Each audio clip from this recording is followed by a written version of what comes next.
Call me explainer presents Twilight Saga Breaking Dawn part 1। तो कहानी शुरू होती है एरिजोना राज्य के फिनिक्स शहर में। वहाँ पर बेला स्वान रहती है। दोनों भी शादी करने का प्लान करते हैं और इस चीज में प्लानिंग में एलिस और उनका पूरा परिवार लग जाता है और अपने घर को वो सजाने में लग जाते हैं। 13 अगस्त का शादी का कार्ड बन जाता है और सभी रिलेटिव्स के पास पहुँच जाता है ये कार्ड। उसके फादर चार्ली, जेकब, रेनी सभी को पहुँचता है।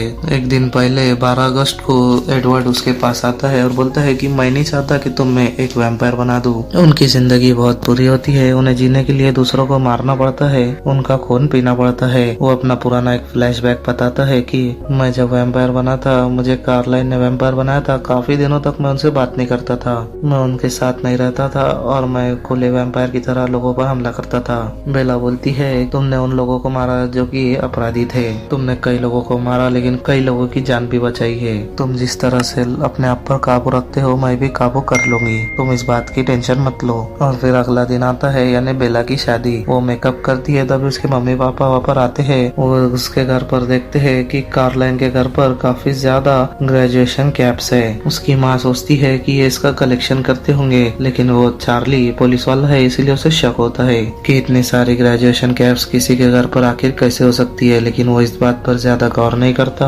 और वो बेला से मिलने चले जाते हैं और वो बेला को अपना पुश्तैनी हेयर पहन देते हैं। वो उसे लगाकर काफी खूबसूरत दिख रही थी। वो नीचे जाती है लेकिन काफी डरी हुई होती है, लेकिन वो एडवर्ड को देखती है तो उसका सारा डर एकदम से दूर हो जाता है। वो एडवर्ड के पास पहुंचती है और चार्ली उसे बेला का हाथ एडवर्ड के हाथ में देते हैं। उन दोनों की शादी होती है। रात में एक अच्छा म्यूजिकल प्रोग्राम होता है। सभी उस पार्टी में अपनी पुरानी बातें बेला और एडवर्ड के साथ शेयर करते हैं।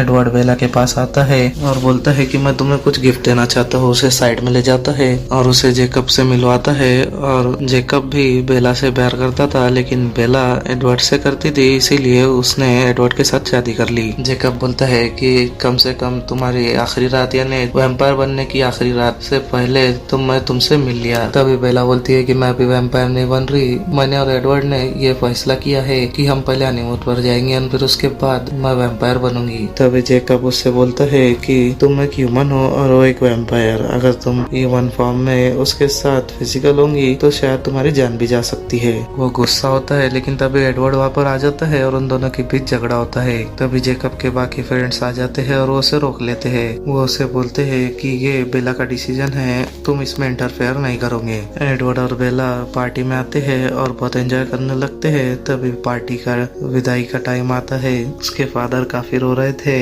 एडवर्ड और बेला कार में आगे चले जाते हैं। वहाँ से एडवर्ड बेला को अपने हनीमून के लिए यूथ जेनारियो लेकर जाता है। वहाँ पर कुछ दिन रुकते हैं, एंजॉय करते हैं, लेकिन बेला बोलती है कि हम यहाँ पर ज्यादा दिन क्यों नहीं रुक रहे। तभी एडवर्ड बोलता है कि कार्लाइन ने हमारे लिए एक सरप्राइज प्लान किया है और वो एक यार्ड में बैठकर एक दूर किसी शांत आइसलैंड पर जाते हैं।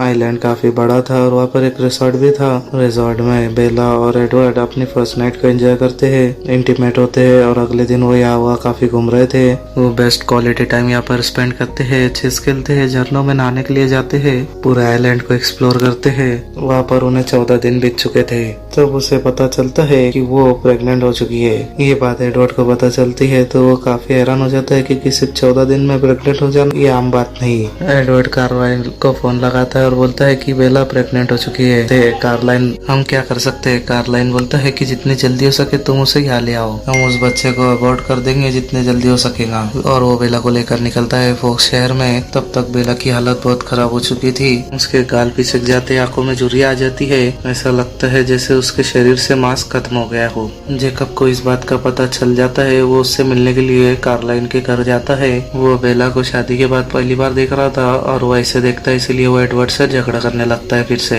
वो कहता है कि ये सारा किया धरा तुम्हारा है, अगर तुम उसे पहले वैम्पायर बनाते फिर हनीमून बनाते तो शायद ये हाल बेला का नहीं होता। बेला को जो हो रहा है आज उसके जिम्मेदार तुम हो। जेकब को एडवर्ड बोलता है कि क्या तुम मेरा एक काम करोगे? मैं जानता हूँ मुझसे गलती हुई है, मुझसे गुनाह हुआ है और मैं अब ये चाहता हूँ कि ये बच्चा बेला गिरा दे। जेकब बोलता है कि मैं तुम्हारा कोई साथ नहीं दूंगा। तो एडवर्ड उससे बोलता है कि अगर ये बच्चा बेला के पेट में रहा तो उसे बहुत तकलीफ होगी और बड़ा होकर ये कैसा बनेगा हमें नहीं पता, अपनी प्यास पर काबू रख पाएगा या नहीं। बेला को जाकर समझाओ कि ये बच्चा तुम अबॉर्ट कर दो। अगर वो मान जाती है तो बहुत अच्छी बात है, और अगर बेला को कुछ हो जाता है जेकब तुम मुझे जान से मार दोगे। तब जेकब बेला को समझाता है कि इस बच्चे को जन्म देना तुम्हारे लिए सही नहीं होगा। बेला काफी गुस्सा हो जाती है और मैं इस बच्चे को जन्म दूंगी, इस बात को लेकर जेकब काफी गुस्सा हो जाता है और वहाँ से चला जाता है।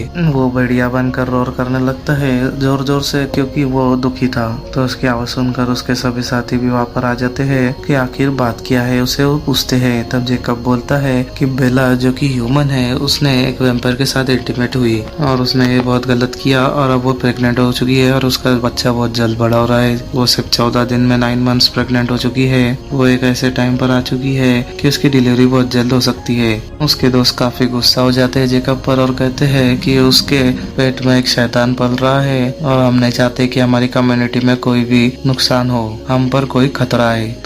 तो हम अभी जाते हैं कल एक फैमिली और उस बेला के पेट में जो बच्चा था उसे भी मार देंगे। लेकिन जेकब को काफी गुस्सा आता है और वो उनकी पूरी टीम से लड़ जाता है और कहता है कि अगर जब तक मैं जिंदा हूँ तुम बेला और कार्लाइन फैमिली को कोई नुकसान नहीं पहुंचाओगे। और वहाँ से जेकब फिर से कार्लाइन फैमिली के पास आ जाता है।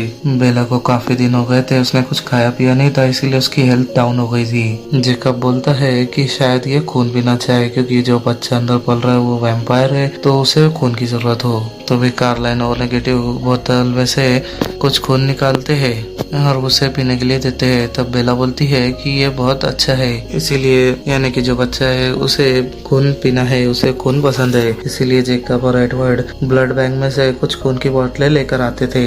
लेकिन काफी दिन बीत जाने के बाद भी बेला की प्यास शांत नहीं होती। एक दिन ऐसा आता है कि उसका डिलीवरी टाइम आता है। तब सारा खून खत्म हो चुका था। खून को लेने के लिए हमें किसी और ब्लड बैंक में जाकर खून निकालना होगा, हमें जंगल से होकर जाना होगा। लेकिन मेरे जितने भी साथी हैं सभी हमें जंगल से जाते हुए देख हमला कर सकते हैं।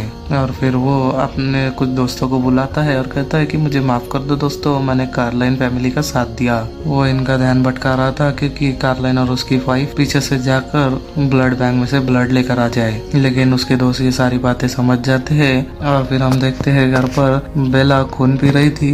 तभी वो मुड़ती है, तब उसका पैर फिसल जाता है जिसकी वजह से उसकी रीढ़ की हड्डी टूट जाती है और वो जमीन पर गिर जाती है, जिसकी वजह से वो बच्चा सफोकेट हो रहा था। इसलिए सब डिसाइड करते हैं कि हम सर्जरी के थ्रू बेला की डिलीवरी करेंगे। और जैसे ही वो बच्चे को बाहर निकालते हैं वो सही सलामत तो बाहर आ जाता है, लेकिन बेला दम तोड़ने लगती है। और बेला को बचाने के लिए एडवर्ड काफी कोशिश करता है। वो उसके पूरे शरीर पे काटता है ताकि उसका जहर उसके शरीर में फैल जाए, लेकिन बेला कुछ भी रिएक्ट नहीं कर रही थी। और फिर वो ड्रॉअर में से एक इंजेक्शन निकालता है और बेला के सीने में डाल देता है। तब जेकब बोलता है कि ये क्या है। तब एडवर्ड बोलता है कि ये मेरा जहर है, ये जितना जल्दी हो सकेगा इसे वैम्पायर बना देगा। वो वैम्पायर्स की हीलिंग पावर बहुत अच्छी होती है और अगर ये वैम्पायर बन गई तो इसकी बॉडी फिर से ठीक हो जाएगी। और इसी झगड़े के बीच जेकब जिसे लगता है कि ये झगड़े के बीच की जड़ वो बच्ची है तो उसे मार दे तो ये झगड़ा खत्म हो जाएगा। लेकिन वो जब वो अपने आंखों से उस बच्ची की आंखों में देखता है तो उसे फ्यूचर नजर आता है, वो कैसे जल्दी जल्दी से बड़ी हो जाती है। 3 से 8 साल, 12 से 15 साल और फिर 15 से 18 साल की हो जाती है।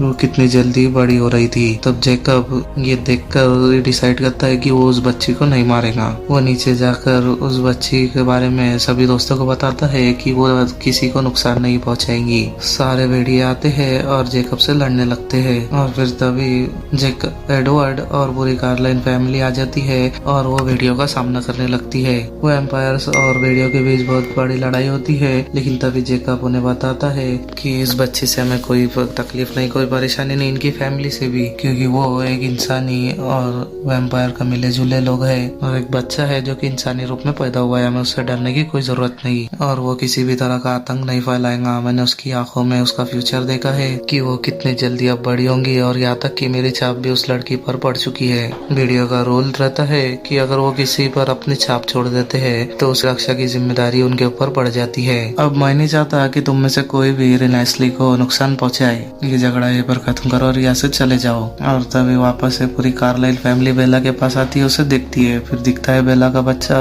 अभी तक उन्होंने उसका नाम डिसाइड नहीं किया था। बेला ने डिसाइड किया था, सोचा था कि अगर लड़का हुआ तो उसका नाम एडवर्ड और जेकब दोनों को मिला के उसका नाम ईजे रखती, लेकिन लड़की हुई है इसीलिए वो अपनी माँ रिनी रैमसी को मिलाकर रिनेस्मी रखा जाएगा। रिनेस्ली उसका नाम रखते हैं वो। थोड़ी देर में बताया जाता है कि वेनम जो कि एडवर्ड ने बेला के अंदर इंजेक्ट किया था वो उसका काम करना शुरू कर देता है। सबसे पहले वो उसकी रीढ़ की हड्डी जो टूटी थी उसे ठीक कर देता है, मास्क फिर से रिबोन कर देता है, रिक्रिएट कर देता है, फिर से खून भरने लगता है और जो काल पिचके हुए थे वो भरने लग जाते हैं और बाल जो काले हुआ करते थे वो उसमें थोड़ा सा रेडिश कलर मिक्स हो जाता है और बेला की आंखें खुलती है, वो लाल रंग की होती है। और अब इसी के साथ बेला वैम्पायर बन चुकी है।